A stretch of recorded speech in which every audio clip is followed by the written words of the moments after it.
বহুলা, আমাদের প্রভু আমাদের এমন স্থানে চড়াতে আনেন যেখানে সবুজ সবুজ নরম মিষ্টি ঘাস থাকে।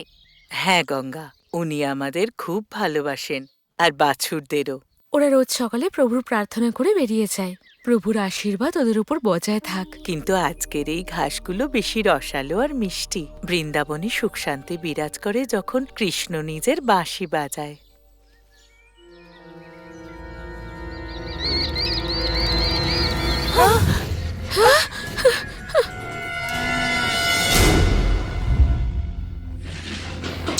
আজ শিকারের এই খেলা পুরোটা না দেখেই চলে যেতে হবে। মূর্খ বাঘ, একটা সামান্য গাভীকেও ধরতে পারছে না এ। নিজের প্রাণ বাঁচাও গঙ্গা, যত তাড়াতাড়ি পালাতে পারে পালাও।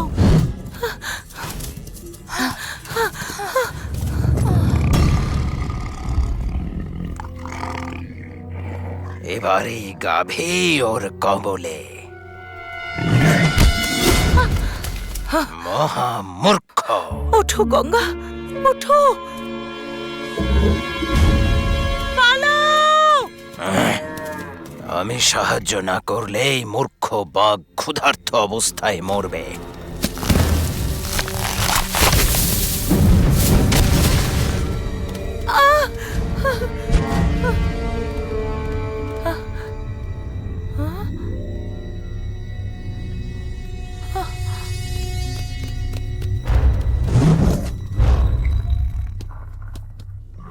চেয়েছিলাম এই সম্পূর্ণ শিকারটা দেখতে, কিন্তু মহারাজা কংস আমায় ডেকেছেন।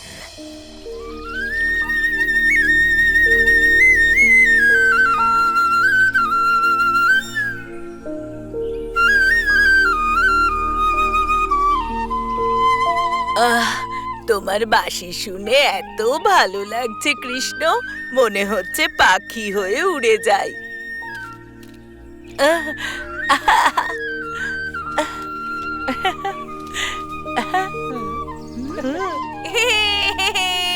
পাখি হওয়ার জন্য তোমার পাখা প্রয়োজন মধু।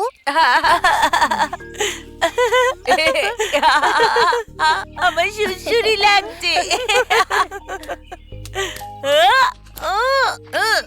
এটাই হট ছিল। তোমাকে তো একদম গোলুমলু একটা ময়ূরের মতো দেখতে লাগছে মধু। এখন নিজের ডানা ঝাপটে যাও যাও, উড়ে যাও সেই নীল আকাশে। তোমার কথা শুনে আমি বোকা হব না। এই সুস্বাদু মিষ্টি খেয়েও নয়। এসো তাড়াতাড়ি।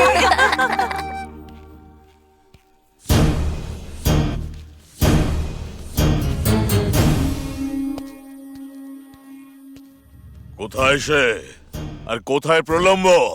এখনো ফিরে এলো না কেন? ক্ষমা করুন মহারাজা কংস, এখনো ওর কোনো সংবাদ পাইনি। আমার প্রতীক্ষা করবার কোনো অভ্যেস নেই। আমার সংবাদ চাই, সংবাদ চাই আমার ওই কালের মৃত্যুর।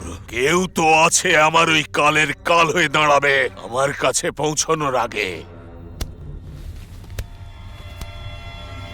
বংশাসুর,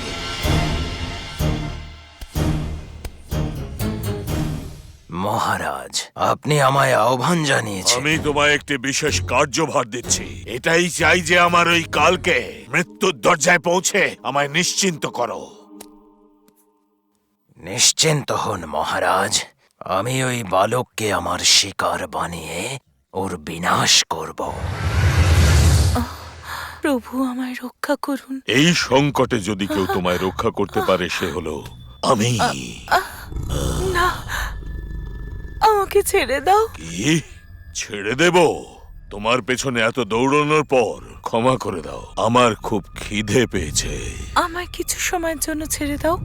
এখন আমায় যেতে দাও, যাতে আমি আমার সন্তান তারাকে একবার দেখতে পারি আর ওকে শেষবার আমি আমার দুধ খাওয়াতে পারি। মৃত্যু চোখের সামনে দেখে তোমার বুদ্ধিভ্রষ্ট হয়েছে? কিভাবে আমি এটা বিশ্বাস করব যে তুমি এখান থেকে বেরিয়ে আবার ফিরে আসবে? আমাকে যেতে দাও। এটা বৃন্দাবন আর কৃষ্ণ আমার প্রভু। আমি তোমায় কখনো মিথ্যে বলবো না। আমি কথা দিচ্ছি কাল স্বয়ং আমি এখানে এসে তোমার ভোজন হব। কিন্তু কাল পর্যন্ত কেন প্রতীক্ষা করব, যখন আমি তোমায় আজকেই খেতে পারি?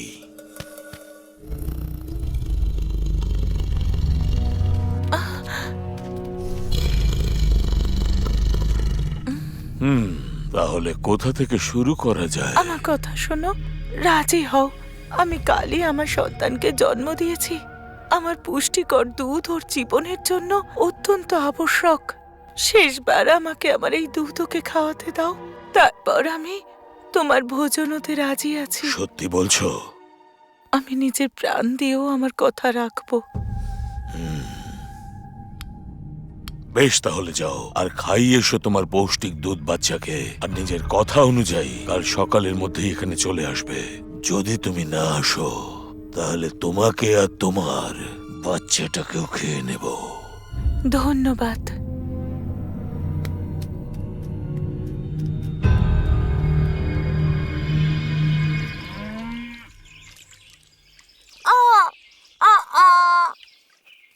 ছেড়ে দাও, তোমার দ্বারা হবে না সুবল। এবার দেখো আর শোনো, হাঁসেদের আমি কি করে ডাকি।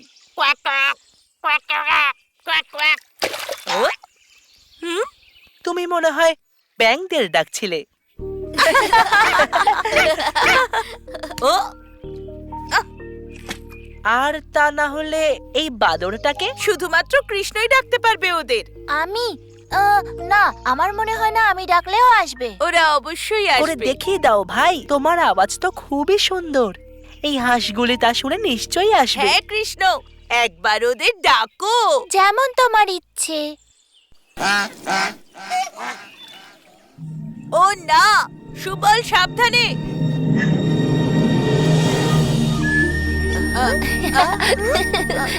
আমার মিত্রদের ইচ্ছে তো পূরণ করতেই হবে।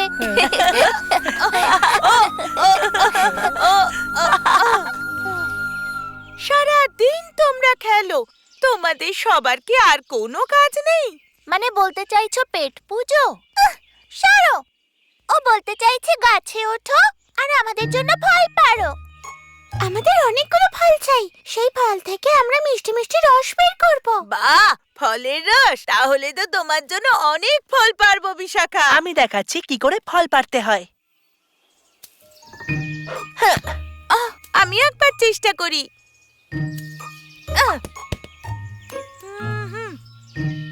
হ্যাঁ? আহ!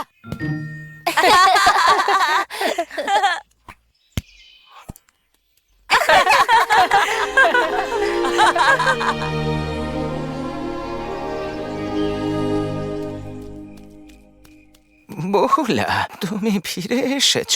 অন্য গাভীরা যখন তোমাকে ছাড়া ফিরে এলো আমি ভাবলাম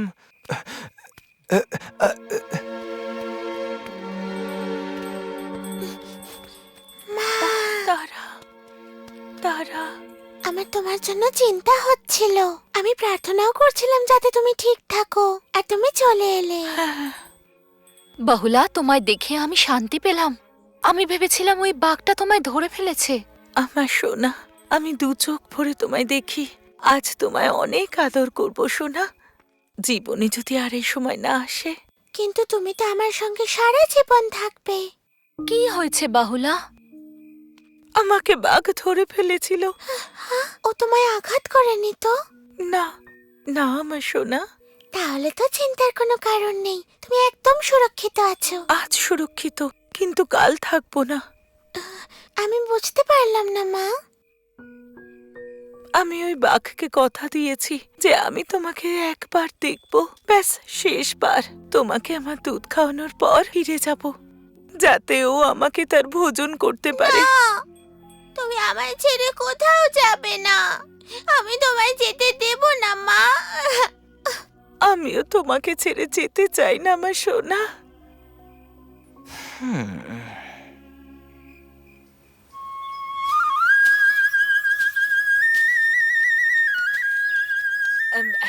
হ্যাঁ দধি, আর একটু হাত বাড়াও, আর একটু সাবধানে।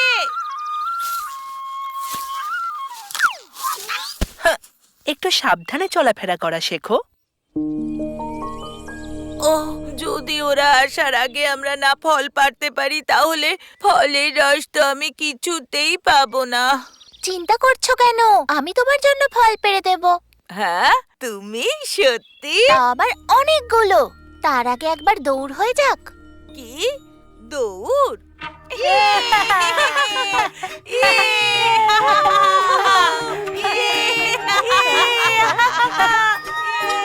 আরো তাড়াতাড়ি দৌড়াও অলসেরা, আর আমাদের টেক্কা দিয়ে দেখাও। মনে হচ্ছে তোমার ভাষাতেই আমাকে বলতে হবে তাড়াতাড়ি দৌড়ানোর কথা। দৌড়ো!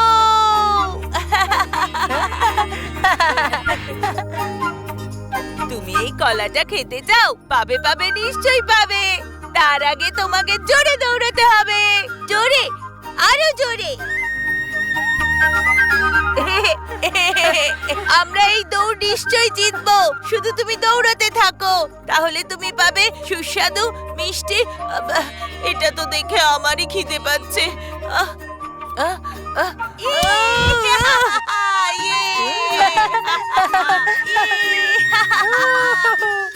আর দুবার।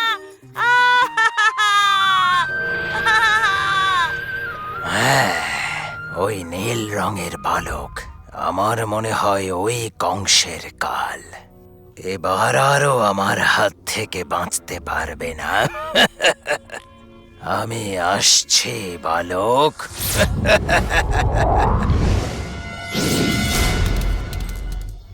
আমার এই দুধ তোমায় শক্তি দেবে আর তুমি তাড়াতাড়ি বড় হয়ে যাবে। আমার সময় এসে গেছে, আমায় যেতে হবে। দাঁড়াও মা, মা আমায় ছেড়ে যেও না মা। আমাকে যেতে হবে তারা, আমি সেই বাক্যে কথা দিয়েছি। কিন্তু আমার কি হবে মা? আমাকে আমার কথা রাখতেই হবে। আমার বোনেরা শোনো, আমার এই সন্তানকে নিজের সন্তানের মতো লালন পালন করো। মা, ফিরে এসো মা। মা, যেও না মা। বহুলা, আমি জানি তুমি কোথায় যাচ্ছ। আমার কথা শোনো, তোমার কথা ফিরিয়ে নাও। তারা এখনো ছোট, তারার এখন তোমাকে প্রয়োজন। দেখো বহুলা, এই বৃদ্ধের কথা শোনো, তুমি যেও না।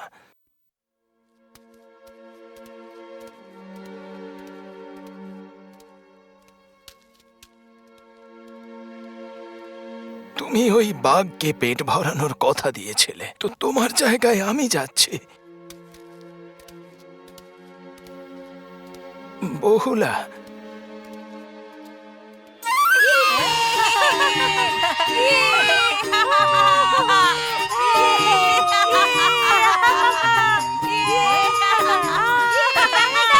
যে জিতবে সে পাবে ঠান্ডা মিষ্টি ফলের রস।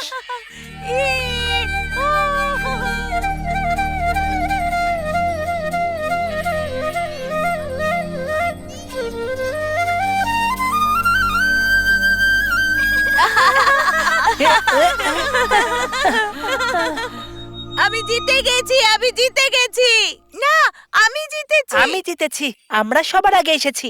কেউই জেতেনি, তোমরা সবাই এখানে দেরি করে পৌঁছলে। এই সুন্দর বাছুরটা সবার আগে এখানে পৌঁছেছে।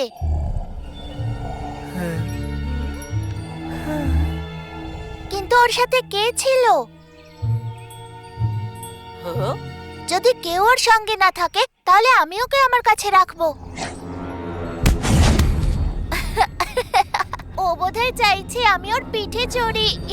যাও, যাও, আর তাড়াতাড়ি এসো।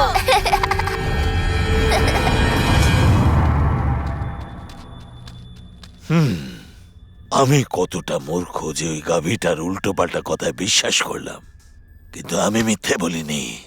এবার তো আমি ওকে খাবই, আর ওর বাচ্চাটাকেও। তার কোনো প্রয়োজন পড়বে না, আমি আমার কথা রাখতে এসেছি।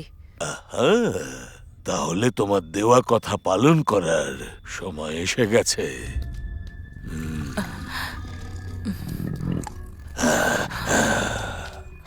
দাঁড়াও, তুমি আমাকে খাও। এই গাভী তো কেবল তোমার ভোজন হতে পারে, কিন্তু তুমি যদি আমায় খাও তাহলে আমি কখনো তোমায় স্বীকারও করতে পারবো না। না, ওনার কথা শুনো না। বুড়োটার কথা ভাবার মতো। বেশ কয়েকবার গ্রামবাসীদের দলবদ্ধ করে মারবার চেষ্টা করেছে। হ্যাঁ, সেটাই ঠিক হবে। মা, তারা, না, তুমি যাও এখান থেকে। কিন্তু মা, আমি তোমাকে ছেড়ে থাকতে পারবো না মা। নরম মাংস। না, তুমি আমাকে খাও। তোমার বুদ্ধি প্রয়োগ করো আর আমাকে খাও। এই গাভীর দেহ মাংস পরিপূর্ণ, কিন্তু এই বাচ্চাটার মাংস নরম আর সুস্বাদুও বটে। কিন্তু বুড়োটাকে খেয়ে নিলে আমি সুরক্ষিত থাকবো। ভাবছি যে তোমাদের তিনজনকে খেয়ে ফেলি। তোমার বাছুরকে একটু বিশ্রাম নিতে দাও কৃষ্ণ। ও ক্লান্ত হয়ে পড়েছে।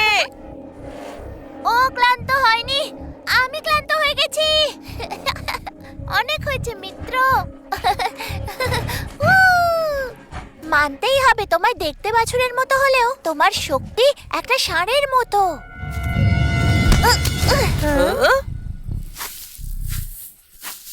চলো। ও একটা রাক্ষস। আমার জন্য চিন্তা করো না সুবল, তুমি অন্যদের বাঁচাও আর এখান থেকে পালাও এক্ষুনি।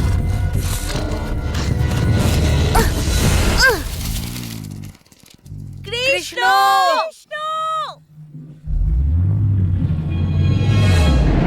কি করি, কি করব, কাকে দিয়ে আমি শুরু করব? বাচ্চাটা নরম মাংস দিয়েই শুরু করি। আমায় খেয়ে নাও, তোমার পেট ভরিয়ে নাও, কিন্তু আমার মাকে এখান থেকে যেতে দাও। না, ওর শরীরে এত মাংস নেই। ওকে খেয়ে তোমার খিদে মিটবে না। তুমি আমাকে খেয়ে নাও আর ওদের দুজনকে ছেড়ে দাও। না, তুমি আমাকে খাও আর এদেরকে এখান থেকে যেতে দাও। এই মানুষকে খেয়ে তোমার মনও শান্ত হবে আর তোমার খিদেও মিটে যাবে।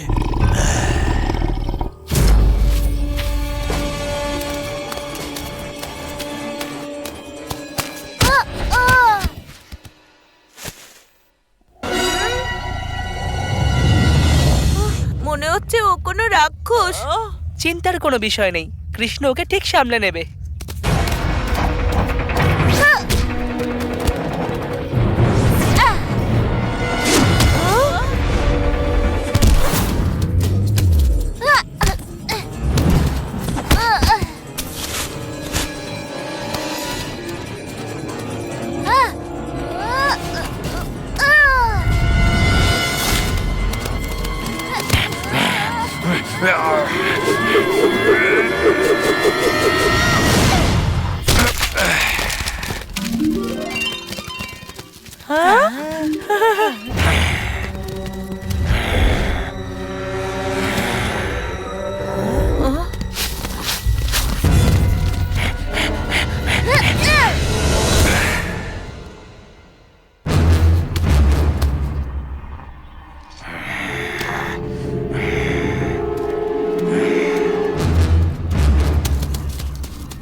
আমরা দূর থেকে চিৎকার করার আওয়াজ পাচ্ছিলাম।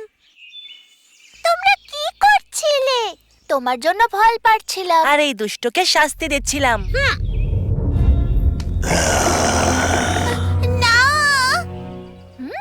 ওদের সবার খেয়াল রাখো বলরাম, আমি তাড়াতাড়ি আরেকটা কাজ করেই আসছি।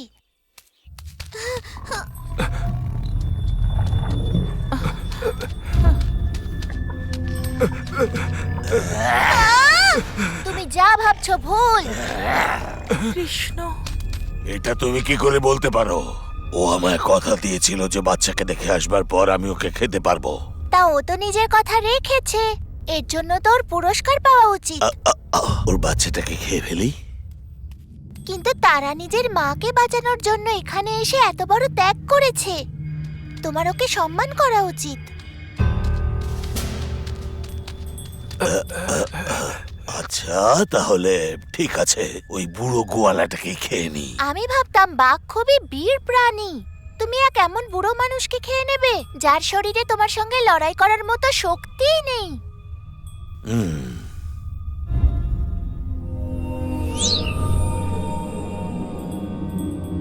আমায় ক্ষমা করে দাও কৃষ্ণ, আমার ভুল হয়ে গেছে। আমি খিদের চোটে অন্ধ হয়ে গিয়েছিলাম।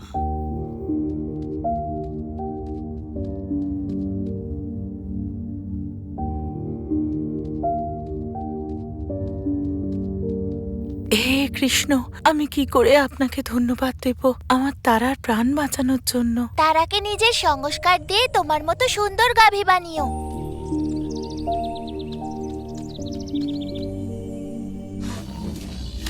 এসো বাহুলা, আমি তোমায় কিছু দেখাই।